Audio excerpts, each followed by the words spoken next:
Good morning, everyone. This is a continuation of the video on fractional exponents that I did for you yesterday.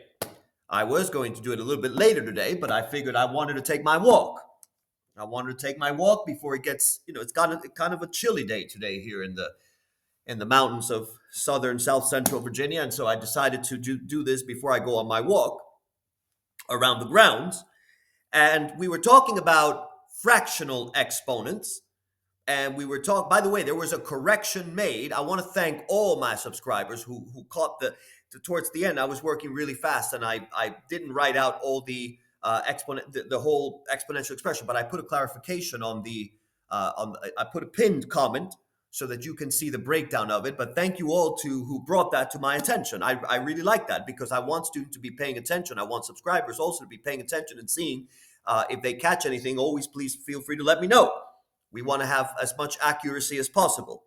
So I want to continue what we were discussing yesterday and see if you can dare to challenge some of these problems. All of these problems I show you, by the way, are coming from the entrance examinations that we do here at City Tutoring. This year has been kind of an off year because I've sort of been restructuring the courses and sort of adapting certain things after some of my experiences with after the pandemic, after COVID. I noticed a lot of people were depending more and more on calculators and things like that. And at first, I was okay with it, but then I've been realizing students are not manipulating correctly, and you are depending too much on calculators. And we want to stop that. We want to put a stop to bad habits. And it's not that calculators are bad per se. I'm not saying calculators are evil. Lord knows there's a lot of evil already in the world. We don't need to add to the list, but I certainly don't like the habit that I've been seeing in the past decade or so, where students are relying more and more on your computers or your calculators. And anyway, these problems that I'm going to show you, good luck. If you believe in luck, you're going to need a lot of it because it's a calculator is not going to help you in any way with these problems. So the foundation, the critical area about math is not punching in numbers in a calculator, is actually understanding things. I'm going to start you off again, sort of like a continuation of what we did yesterday. And the first problem we did was similar, but it was a fractional exponent. So we said that the theory was, let's say you have 81 to the 3/4 exponent. And we can rewrite this. We said that the denominator of your fraction here can be served as the index of your root. So this can be rewritten as the fourth root of 81 to the third. And we said that when you have an exponent inside your radical, inside your surd, S-U-R-D if you're British, I know some of you like to say it that way, and I quite like that too. You have the fourth root now of 81, and you could write the 3 outside the radical. So now this can be rewritten as 3 to the third, right? Because the third root is going to be 3 to the third is going to give you 27.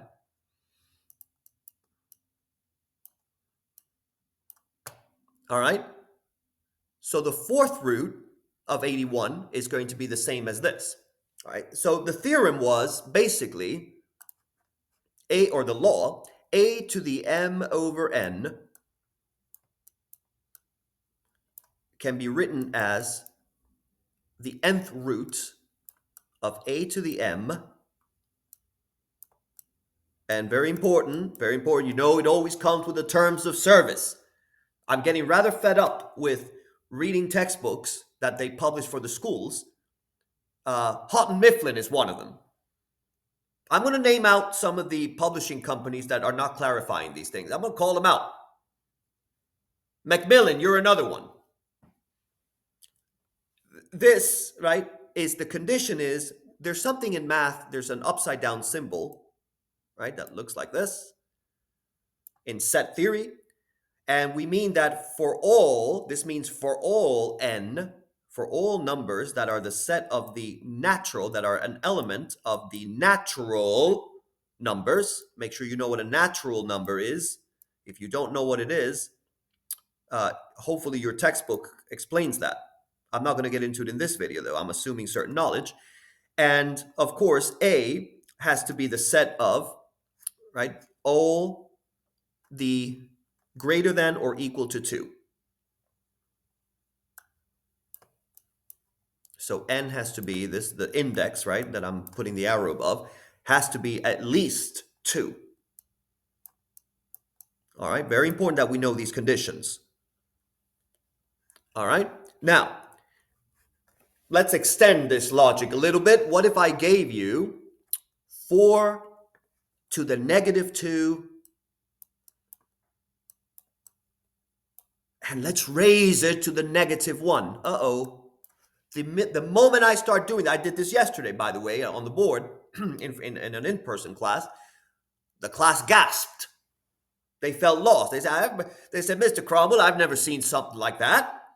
Well, if you haven't seen something like that, I don't know what you're doing in Algebra 1, right? Because remember we talked about this. I said to many people, I said, you got to be in the level that corresponds to you. There's nothing wrong with being in pre-algebra.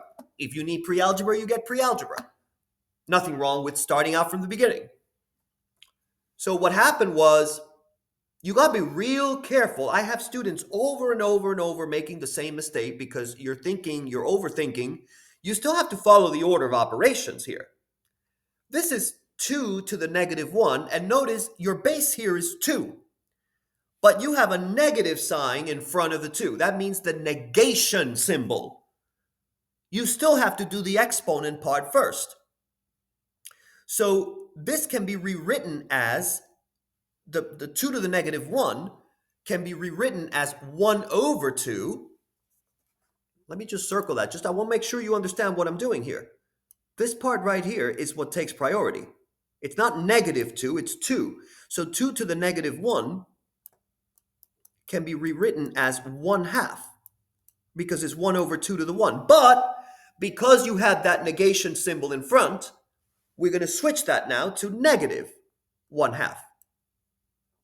Right? Which is the opposite. So now your expression looks like 4 to the negative 1/2. And this is we can write this because we have a negative exponent, right? We can write that as the reciprocal, right? So we could do 1 over 4 to the 1/2 because we want to avoid, in this case, having a negative exponent. And now you know from the discussion yesterday, when you have 4 to the 1/2, when a base is raised to the 1/2, it's the inverse operation of taking the square root. The denominator here is 2. So that means that you can actually say that this is 1 over the square root of 4. And the square root of 4, thankfully, is a perfect square. The square root of 4 is 2, so your answer actually becomes 1/2. 1/2. All right, so if you've never seen something like this, please write this down. Now I'm going to give you a little problem, and I challenge you. I want you to pause the video when you see it. I want you to put it on pen and paper. Try it first. I challenge you to solve it. I've gotten a lot of students who have problems with it.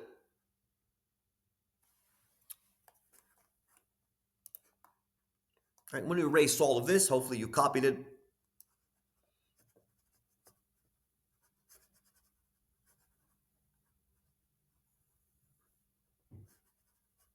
And this was a problem that I wrote, I think it was 2 years ago, 3 years ago.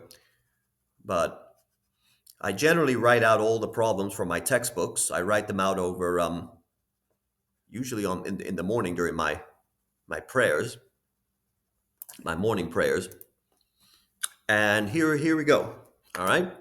We are going to give you mn radical b to the m minus n.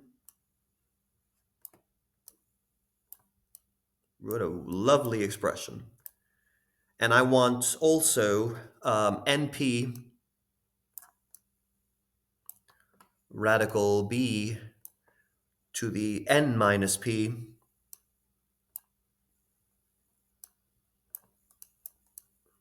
What else do I want? I want pm radical b to the p minus m. No, Professor Cromwell didn't go insane. This is a perfectly legit problem. This means, right, you notice that they are all together. If you want, you could put them in parentheses. They are being multiplied. They are being multiplied. Mn radical b to the m minus n times and p radical b to the n minus p, etc. This is all being multiplied. Remember, when you don't have a sign between your terms, it actually implies in algebra multiplication.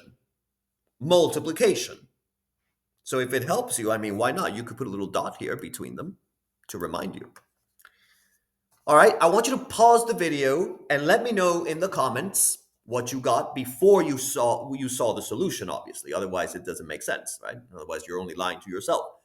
Try it first and let me know if you got the correct answer.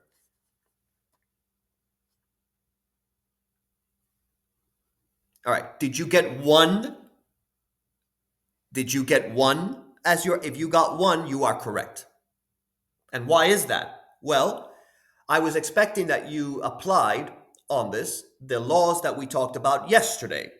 We said that when you have a radical expression, you can take the exponent that is inside the root symbol and you can put it over the index, right? The index is your denominators here, right? So this becomes b, the first term can be rewritten as b, we use red, b to the m minus n over mn, right? The second can be written as b to the n minus p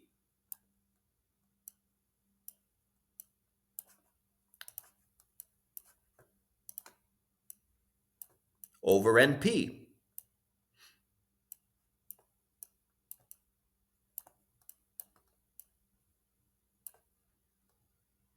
I don't like the way the P looks like a heart there. I don't want that. There we go. It keeps doing, hopefully like this. Okay, that's better. And then B, the last term, the third term, B to the P minus M over PM.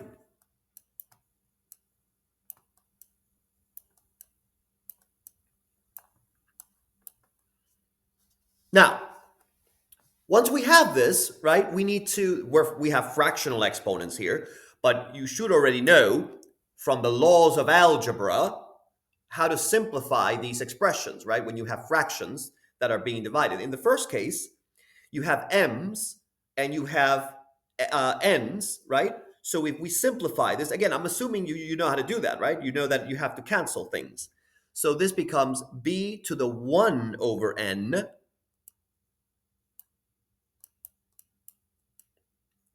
minus 1 over m.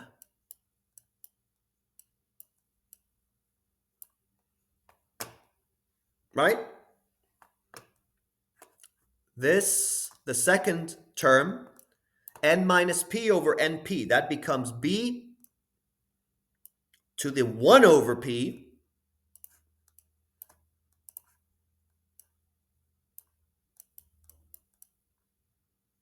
minus 1 over n.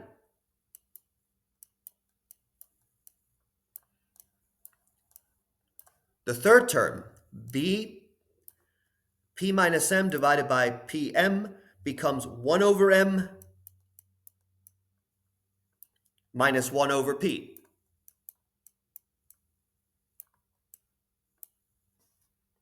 And now we're ready for the party. When you multiply, and you all know this, right? Remember we talked about that? When you multiply exponential expressions that have the same base, we add the exponents. Let me repeat that. When you multiply by the same base, you add the exponents. Right? I wasn't going to give you some Mickey Mouse exercise like 2 to the third times 2 to the third. You all know that, right? 2 to the sixth.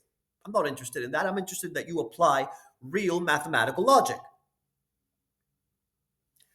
1 over n, well, let's have a look at this. Let's see what we can add. Oh, look what happened. 1 over n, you have 1 over n here, minus 1 over n here. That disappears. All right, so that's 0. Negative 1 over m. You have positive 1 over m here. Negative 1 over m plus 1 over m. They are like terms. They cancel. You have a 0 now. What are we left with? 1 over p minus 1 over p. 1 over p minus 1 over p is 0. This vanishes. What are we left with? We're left with nothing. 0. B to the 0. I don't know why my b's keep looking so wonky. And at this point, you should know any number to the 0 is 1. We're going to talk about why that is in another video because there's a long explanation as to why that is. Just as a side note though, 0 to the 0, so 1 to the 0 would be 1, 2 to the 0 would be 1. 0 to the 0 though is called I'm just going to say IND, but it's really said indeterminate. IND, indeterminate. We cannot determine. All right? So that I hope that this exercise was interesting for you. Let's do another one. Why not? Why not? Let's see if I can put it down here. What if I gave you 27, and I'm going to raise that. That's too big, actually. I'm going to put it here. Wonder if I'll fit it. All right, 27 to the 9th. Why not raise that to the negative 16? No, I haven't had enough. Why not raise that to the negative 2? Why not raise that to the negative 2? The stairway to heaven. Keep going and going and going, right? But I'll stop you there. Don't worry. Understand the order of operations. I'm going to give you that hint before you do this. Understand the order of operations. When you are done, put a pause on this video right now, put it on your paper, and let me know what answer you've got. Put it on your paper. Pause the video. Do not listen to the solution. All right, did you pause the video? If you got an answer of 3, you are correct. And why is that? Well, let's begin with what we discussed earlier about the order of operations. We start from the top and work our way downstairs. What do we have upstairs here? We have negative 2, an exponent of negative 2 being raised to negative 2. So the first thing to look at, right, the first thing is negative 2. This, I'm going to circle it in red. This right here. Remember how we talked about the order of operations? This is not negative 2, right? The base is 2, but then you have a negation symbol in front of it. So you have 2 to the negative 2, right? Which becomes 1 over 2 squared.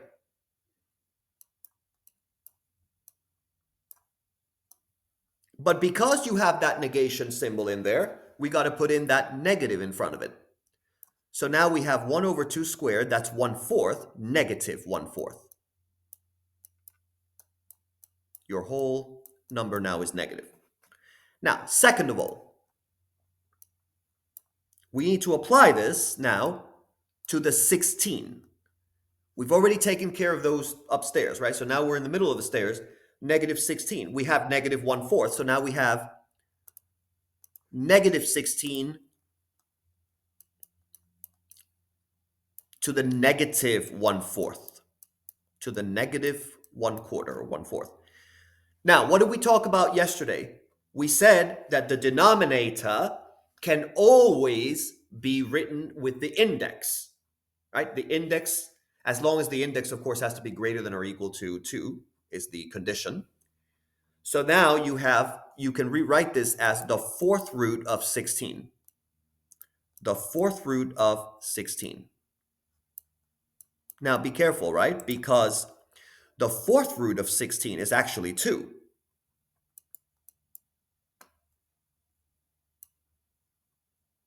Right? However, the original expression, the original term here, you have negative 16 to the negative 1/4, right? Because that this is equal to 2, right? But it's a negative, so I got to put in the reciprocal of that.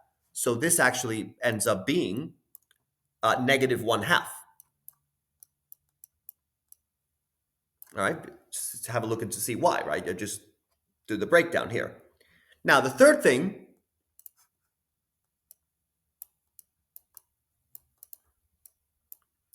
we now have 9 to the negative, right, 1/2. Since negative 16 to the negative 2 to negative 1/4 became negative 1/2, we now have 9 to the negative 1/2. We're already downstairs almost, right? So 9 to the negative 1/2 can be rewritten as a positive exponent. And you can write this as 1 over the square root of 9.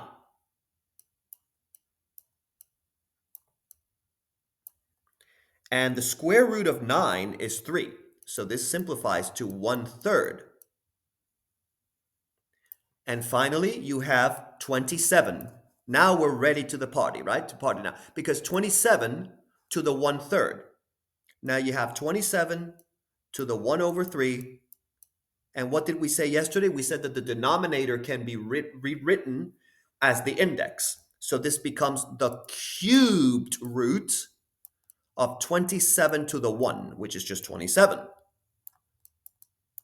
What is the cubed root of 27? In other words, what number that when you multiply it 3 times gives you, multiplied by itself 3 times, gives you 27? 3. Because 3 to the third is 27. So the answer here is actually 3. I told you we were just touching the tip of the iceberg. And if you think, that I was just going to give you Mickey Mouse problems, then it's not going to end up being like that. This is pure math. This is applying the lawful skills of math into beautiful expressions, basically. Right? So let me know in the comments if this was helpful. I'm going to continue with this series. I just got started, but I'm going to continue. Hopefully. That later on in the day, by the way, those of you expecting my video on vectors, it's coming up, but I have other commitments. But it's going to today we're going to be talking about dot products, by the way. So thank you all. By the way, please continue to subscribe to this channel. If you enjoy this, you're going to get more and more and more of it. All right? Thank you all.